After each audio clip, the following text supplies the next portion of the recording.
On the conservative side is that the order and dating of the books would typically go like this.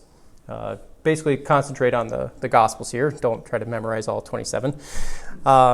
And as you can see, Apostle John's works are dated after 70 AD, and this is typically part of the futurist explanation as to why they see Revelation as going farther out than 70 AD. Whereas the preterist camp, those who see everything fulfilled, or full preterists, that would be, place John's works, or at least Revelation, prior to 70 AD, because they want everything fulfilled there.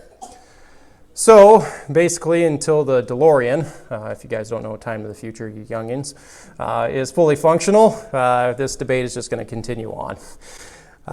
Now, because Jesus is quoted in Luke predicting the destruction of Jerusalem and is part of the same Olivet Discourse scene as with Matthew and Mark's accounts when he did speak about the abomination of desolation, is that Luke 21 has to be looped into the discussion when seeing whether or not it's about 70 AD or far future.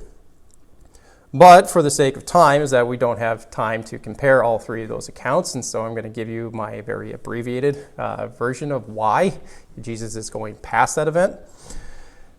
So in Luke 21, 8 through 11, you get the typical description in all three accounts about nation against nation, kingdom against kingdom, great earthquakes, famines, and plagues.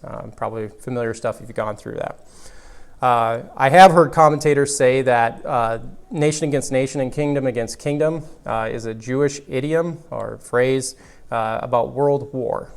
Now, I've never seen a primary source on that. I've just kind of heard that, and then they kind of repeat another commentator.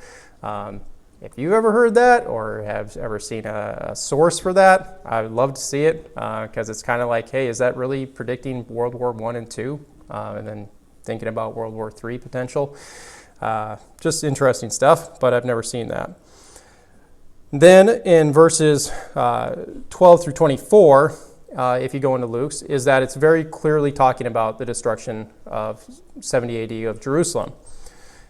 The key to why these two descriptions are not speaking of the same event is between the verses, or right in between these two sets of verses, is Jesus' description that he says, but before all these things.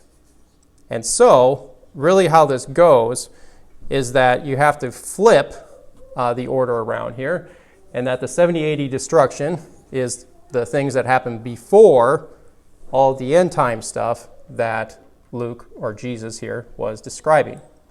Does that make sense? All right, Paul gives me a thumbs up. Good enough. Whole body then, right? And as shown before, got that one there. And as shown before, is that these other key eschatological descriptions from Paul especially and in Revelation, none of these things have happened. These are promises like death being eliminated. That's a big one. No more sin. That's also a big one. So that's another reason why I just reject the 70 AD view. Reminder, hit the subscribe button below, turn on the notification bell, hit the like button, and leave a comment. And don't forget to visit us at justscripture.org.